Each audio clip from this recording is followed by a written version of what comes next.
It started out as a regular October afternoon. I was heading back home to get ready for my football practice later that day. I was stopped at a red light. I had my head down on my phone as I was trying to find music to play on the radio. The light turned green and I was off. I looked again back down at my phone, and the next thing I knew, I had rear-ended someone. We both pulled over to the side of the road. I immediately started to apologize to the man. He told me that it was okay and at least no one was hurt. We then proceeded to exchange insurance information and went our separate ways. The next day I took my car to a repair shop. The bill was almost $1,700 worth. I didn't know how I was going to pay for it.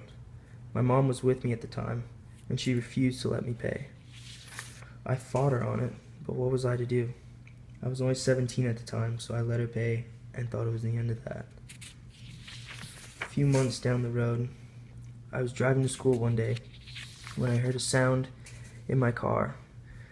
It kept getting louder and louder as I was approaching the stoplight. Next thing I knew, my car rose up and the front driver's side wheel flew off. It went flying across the street, and thankfully no one was there to get hurt. I then pulled over to the side of the road and called my mom. She came, saw the car. I picked up the tire.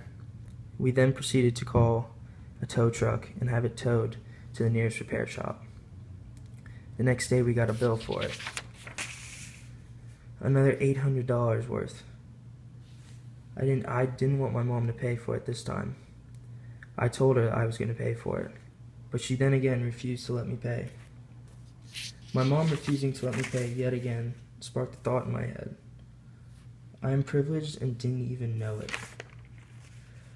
In the reading, The Complexity of Identity, Who Am I?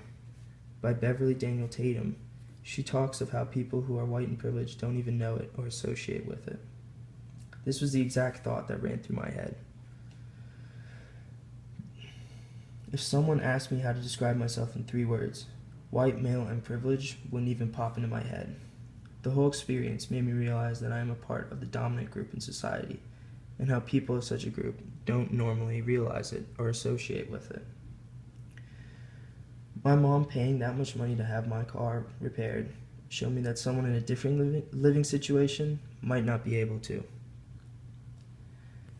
The experience made me want to work hard for what I have, and to not just take everything for granted, and to not act privileged.